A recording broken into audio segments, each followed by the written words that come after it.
অথচ এই জাহাঙ্গীর আলম কুষ্টিয়া, যিনি ল্যাব তোষকের একজন দোকানদার ছিল, সাক্ষী দিয়ে বলা হয়েছিল ঘটনার সময় তিনি কুষ্টিয়াতে ছিলেন, এরপরও অত্যন্ত অন্যায্যভাবে, অত্যন্ত অন্যায়ভাবে তাকে পাতানো সাক্ষী দিয়ে তাকে ডেথ সেন্টেন্স দেওয়া হয়।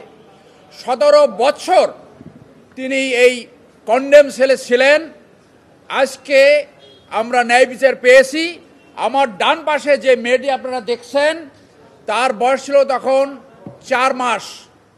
4 মাস সময়ে তার বাবা অন্যায়ভাবে মিথ্যা মামলায় গ্রেপ্তার হয় এবং এখন সে মুক্তি পেয়েছে। আজকে এই মেয়েটা খুশি, ন্যায় বিচার পেয়েছে।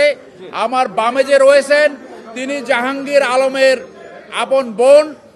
তারা এতদিন ধরে এই ন্যায় বিচারের অপেক্ষায় ছিলেন।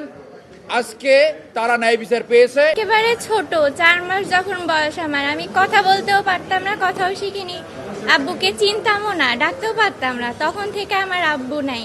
আমি জন্মের পর থেকে আমার বাসায় কখনো আমার আব্বুকে দেখিনি। আমার বয়স 17, আমার আব্বু জেলে থাকার বয়সও 17। আর আব্বু মুক্তি পেল, আমরা তো আশা করিনি যে আব্বু মুক্তি পাবে।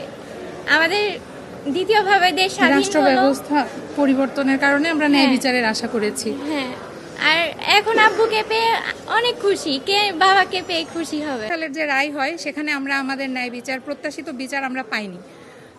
ঘটনার দিন আমার ভাইয়া সহ আমরা সবাই, যে ঘটনাটা ঘটে 21শে আগস্টে, সেই দিন আমরা সবাই একসাথে উপস্থিত থেকে টিভিতে আমরা সংবাদটা দেখেছিলাম এবং সেই দিনে দোকানে আমার ভাইয়া সারাদিন বেচা কেনা করেছিল, সেখানকার সাক্ষীও পেশ করা হয়েছিল, কিন্তু তারপরেও আমরা ন্যায় বিচার পাইনি।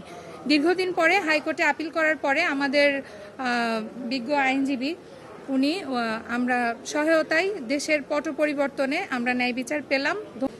নামের ভুলের কারণে তাকে 17 বছর কন্ডেম সেলে থাকতে হয়েছে।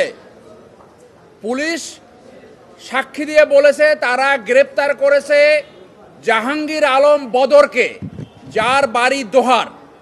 এই জাহাঙ্গীর আলম বদর ছিল মুফতি হান্নানের সাথে 9টি মামলার সহযোগী আসামি। তারেক রহমান, জেনারেল রেজাকুল হায়দার, ব্রিগেডিয়ার আব্দুর রহিম, যিনি কারাগারেই মারা গেছেন, আব্দুল সালাম পিন্টু এবং আরও অনেকে। এর সাথে একজন ছিল কুষ্টিয়ার জাহাঙ্গীর আলম। এই জাহাঙ্গীর আলমকে